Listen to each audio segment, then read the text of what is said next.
तो वही नाले में गिरने से मां बेटे की मौत के मामले में दिल्ली पुलिस अधिकारी और एमसीडी के deputy commissioner Delhi high court में पेश हुए।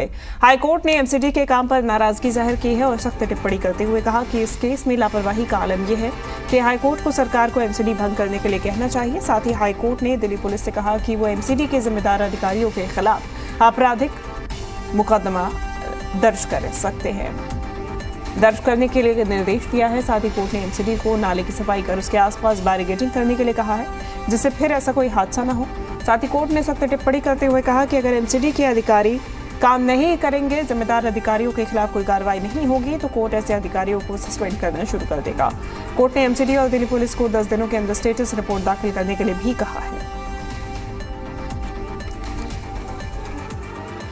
हम ज्यादा जानकारी लेंगे। जी मीडिया संवाददाता अरविंद सिंह हमारे साथ जुड़ गए हैं। अरविंद, अब आगे कोर्ट का क्या रुख रह सकता है? एमसीडी को सख्त हिदायत दी गई है, तमाम निर्देश दिए गए हैं, आगे अब क्या कार्रवाई रहेगी? देखिए, 22 अगस्त को हाईकोर्ट में इस मामले को लेकर के अगली सुनवाई होगी, लेकिन हाईकोर्ट की आज की जो नाराजगी थी इस पूरे मसले को लेकर के, वो समझी जा सकती है शिवांगी, कि एक 22 साल की महिला अपने 3 साल के बच्चे को लेकर के निकलती है और नाले में गिरकर उसकी मौत हो जाती है। और ये किसी सुदूर किसी देहात में नहीं हो रहा है, बल्कि देश की राजधानी दिल्ली में हो रहा है। तो कोर्ट का आशय यही था आज की सुनवाई का कि ऐसे में जो जिम्मेदार अधिकारी हैं उनके खिलाफ कार्रवाई होनी चाहिए, उनकी जवाबदेही सुनिश्चित होनी चाहिए। और सबसे दुर्भाग्यपूर्ण यह है कि इस हादसे के बाद से बजाय इसके कि कोई एक्शन होने के, लगातार सिविक एजेंसी आरोप प्रत्यारोप में लग रही है। दिल्ली सरकार कह रही है कि ये जगह डीडीए की है, एलजी ऑफिस पर वो इसको लेकर के निशाना साध रही है। बीजेपी की तरफ से आरोप लगाया जा रहा है कि ये एमसीडी की जिम्मेदारी बनती है।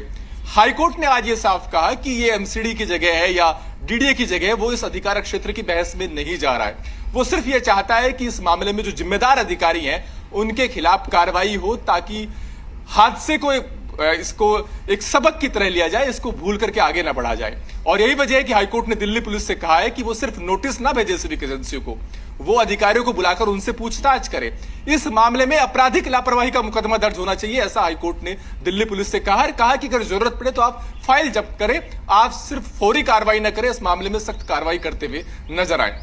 हाईकोर्ट में आज फोटोग्राफ्स भी दिखाए गए उस नाले के, और हाईकोर्ट ने कहा कि ऐसा लगता है कि 1 साल से नाला साफ नहीं हुआ है। आसपास जो कूड़े का ढेर है उसको देख करके लगता है कि किसी भी एमसीडी के अधिकारी ने यहां आकर के कभी देखने की, इसको सुपरवाइज करने की जहमत नहीं उठाई। और ऐसा लगता है कि एमसीडी एक कोजी क्लब बन गया है, जहां पर लोग जाते हैं, कॉफी पीते हैं और निकल आते हैं, आपके अधिकारी बाहर नहीं निकलते। और कोर्ट ने जो एमसीडी के जो वकील थे उनसे कहा कि अगर आपके अधिकारी काम नहीं करना चाहते और आप उनके खिलाफ तब भी एक्शन नहीं लेना चाहते, तो ऐसी सूरत में बेहतर होगा कि हम उनको सस्पेंड करना शुरू कर दें और हम दिल्ली सरकार से कहें कि एमसीडी को भंग कर दिया जाए ऐसी सूरत में।